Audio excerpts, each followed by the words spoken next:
আসসালামু আলাইকুম সবাইকে। গত ভিডিও টিউটোরিয়ালে আমরা যে বিষয়টা নিয়ে আলোচনা করেছিলাম সেটা হচ্ছে সার্চিং নিয়ে, তাই না?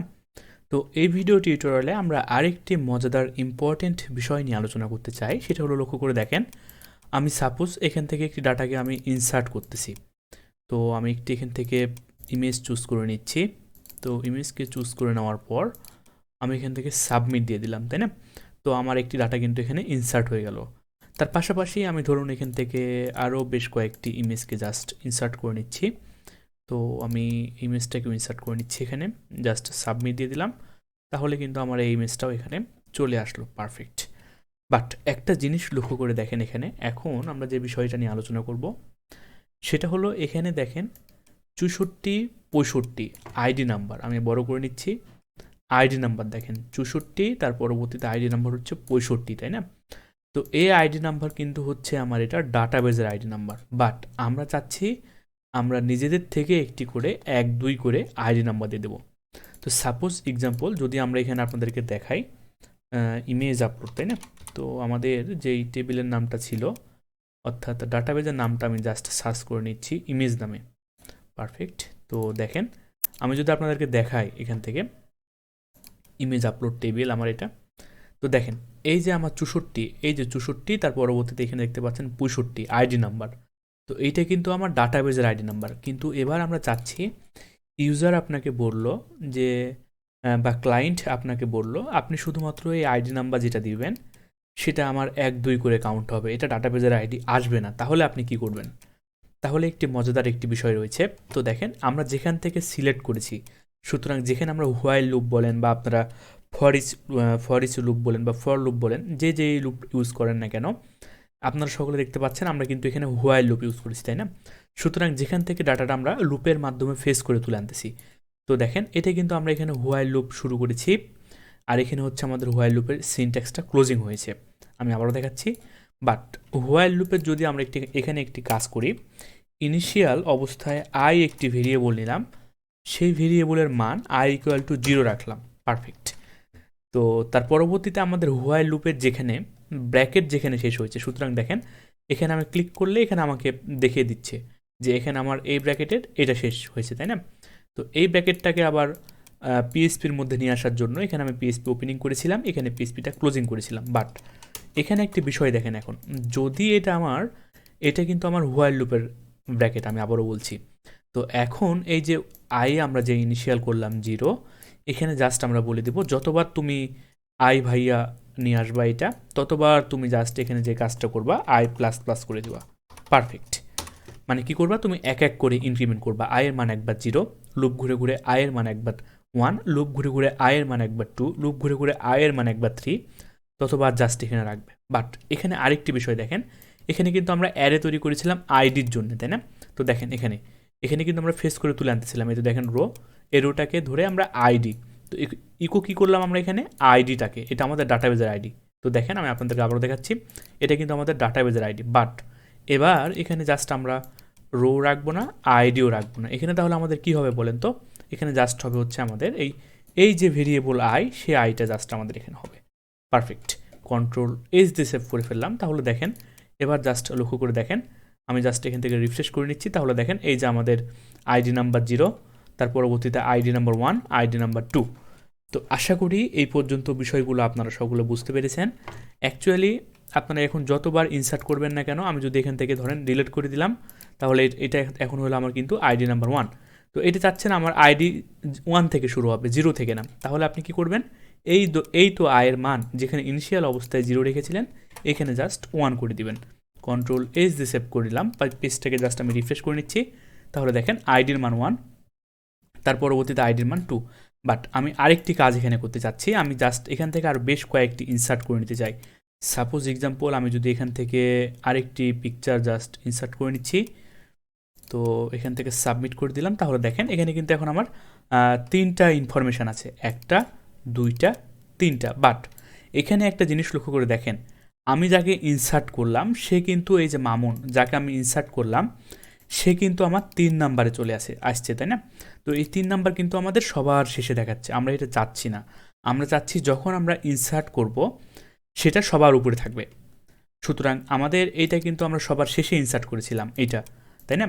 তো এইটা হচ্ছে দেখেন লক্ষ্য করে, এইটা যখন আমরা শেষে ইনসার্ট করলাম সেটা কিন্তু এখন আমাদের 1 নম্বরে আছে, আর এটা আমাদের কোথায় আছে? এটা আছে এখন আমাদের 3 নম্বরে।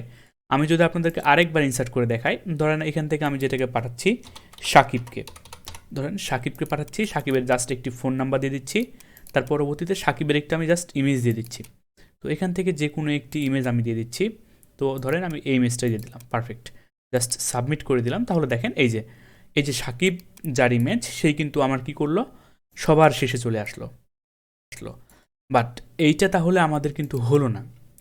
এমন সময় ক্লায়েন্ট আপনাকে বলতে পারে, ভাইয়া আমি যাকে ইনসার্ট করব সে যেন সবার উপরে থাকে, এবং যারা সবার শেষে যাদেরকে আমি সবার প্রথমে ইনসার্ট করেছি তারা যেন সবার নিচে থাকে। তাহলে আপনি কি করবেন? এই যে সাকিব যাকে আমি ইনসার্ট করলাম সবার শেষে 4 নাম্বারটা, 4 থাকবে উপরে, অর্থাৎ 1 থাকবে নিচে। তাহলে এখন আমার কি হবে? তো এখন জাস্ট আমাকে যে এপিআই ব্যবহার করতে হবে, তো জাভাস্ক্রিপ্ট আমরা এপিআই বলে থাকি, আর যেহেতু এখানে আমরা ডিরেক্ট MySQL কুয়েরি ব্যবহার করছি, সেক্ষেত্রে এখানে আমরা কুয়েরি বলবো। তো কোথায় হবে লক্ষ্য করে দেখেন, এখানে select star from image upload table, তাই না? তো এখন জাস্ট কি হবে, হোয়ার। তো হোয়ার কি, নেম মানে কি আমাদের কলাম নেম, লাইক। তো এতটুকু তো আমাদের সার্চিংয়ের কুয়েরি, তো আমরা কিন্তু সকলে জানি, যারা আমার গত ভিডিও টিউটোরিয়ালটি দেখে আসেন না তারা অবশ্যই দেখে আসবেন।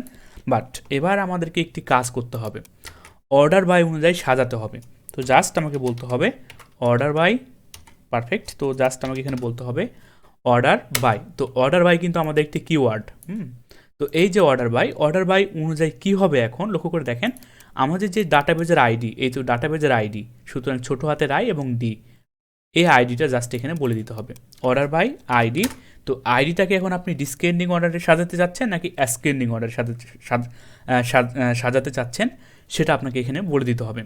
যেহেতু এই আইডিটাকে আমরা ডিসকেন্ডিং আকারে সাজাতে চাচ্ছি, সেজন্য DESC নামে আমাদের একটি কিওয়ার্ড রয়েছে ডিসকেন্ডিংয়ের জন্য, জাস্ট সেটা এখানে আমাকে বলে দিতে হবে। পারফেক্ট, Ctrl+H দিয়ে সেভ করে ফেললাম। তাহলে এবার জাস্ট আমরা যদি এই পেজটাকে রিফ্রেশ করে দেখি, তাহলে দেখেন এখন জাস্ট লক্ষ্য করে দেখেন, সাকিব কিন্তু এখন চলে আসলো আমার 1 নম্বরে।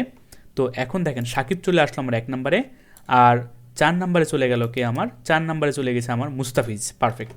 তো এখন আমি যতগুলোকে ইনসার্ট করব সে এখন আমার প্রথমে থাকবে, সে আমার আর নিচে যাবে না। তো এটা কিন্তু একটি গুরুত্বপূর্ণ প্রশ্ন হতে পারে আপনাদের জন্য। তো এবার আমি ইনসার্ট করব হচ্ছে তামিমকে। পারফেক্ট। তো তামিমকে ইনসার্ট করতেছি এখান থেকে, তামিমের জাস্ট আমি এখান থেকে একটি ফোন নাম্বার দিয়ে দিলাম এবং তার একটি ইমেজ দিতে যাচ্ছি, তাই না? তো সাপোজ এক্সাম্পল আমি পিকচার থেকে জাস্ট একটি ইমেজ নিয়ে নিলাম এবং এখান থেকে ওপেন করে দিচ্ছি, তার পরবর্তীতে জাস্ট আমি এখান থেকে সাবমিট দিয়ে দিলাম। তাহলে দেখেন এই যে তামিম কিন্তু এখন প্রথমে চলে আসতেছে, বাদ বাকি সে এখন সিকোয়েন্স আকারে চলে আসতেছে। বাট আপনি যদি এখানে এখন জাস্ট অ্যাসকেন্ডিং লাগিয়ে দেন, তাহলে এখন আমাদের কি হবে? তাহলে দেখেন সে এখন আমাদেরকে যেভাবে সাজাবে সেটা হচ্ছে এই তো দেখেন এখন মুস্তাফিজকে সে উপরে চলে গেছে, আমরা তামিমকে সে সবার নিচে নিয়ে চলে গেছে, তাই না? তো আশা করি এই যে অ্যাসকেন্ডিং এবং ডিসকেন্ডিংয়ের যে বিষয়টা আপনারা সকলে বুঝতে পেরেছেন। এগুলো নিয়েও কিন্তু আমাদের কাজ হবে, অনেক কাজ আমরা পরবর্তীতে করব, যখন আমরা ছোট একটি অ্যাপস বানাতে যাব, সফটওয়্যার বানাতে যাব, ছোট যখন আমরা শেষের দিকে প্রজেক্ট করব, আমরা কিন্তু অনেক প্রজেক্ট করতে চাই, তাই না? তো ভিডিও শেষে অবশ্যই আমরা প্রজেক্ট করব, তখন কিন্তু আমাদেরকে এই যে অর্ডার বাই বলেন, অ্যাসকেন্ডিং বলেন বা ডিসকেন্ডিং বলেন, আমাদেরকে এগুলো প্রয়োজন রয়েছে। তো এখানে জাস্ট আমি ডিসকেন্ডিং বলে দিলাম পারফেক্টলি। তো এখন জাস্ট আমি রিফ্রেশ করে নিচ্ছি, তাহলে দেখেন এই যে আমার তামিম সেটা সবার প্রথমে চলে আসলো, সাকিব চলে গেছে 2 নম্বরে, মামুন চলে গেছে 3 নম্বরে, অর্থাৎ এখন আমি যেটা ইনসার্ট করব সেটা এখন প্রথমে চলে আসবে। পারফেক্ট। এখন ধরেন আমি এখান থেকে ইনসার্ট করছি মুশফিককে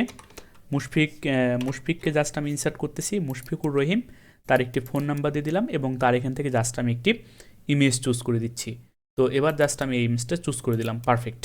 তাহলে দেখেন জাস্ট সাবমিট দিয়ে দিলাম, এই যে মুশফিক, তার ফোন নাম্বার, তার ইমেজ কিন্তু এখন এখানে চলে আসলো, তাই না? তো আশা করি এই পর্যন্ত বিষয়গুলো আপনারা সকলে বুঝতে পেরেছেন।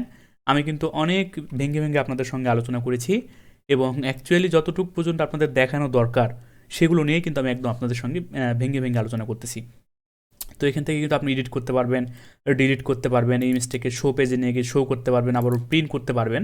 এগুলো কিন্তু আমি আপনাদেরকে সিকোয়েন্স আকারে ভিডিওগুলো দেখিয়ে এসেছি। তো আশা করি আপনারা সেগুলো অবশ্যই দেখে আসবেন এবং বেশি প্র্যাকটিস করুন পরবর্তী ভিডিও টিউটোরিয়ালে। অর্থাৎ আমি কিন্তু গত ভিডিও টিউটোরিয়ালে বলেছিলাম আপনাদেরকে একটি শপিং কার্ট ডিজাইন করে দেখাবো, অর্থাৎ ডাটাবেস থেকে কিভাবে নিয়ে ডিজাইন করতে হয়। তো এর পরবর্তী ভিডিও টিউটোরিয়ালে আমরা সেই কাজটাই করব। ধন্যবাদ সকলকে।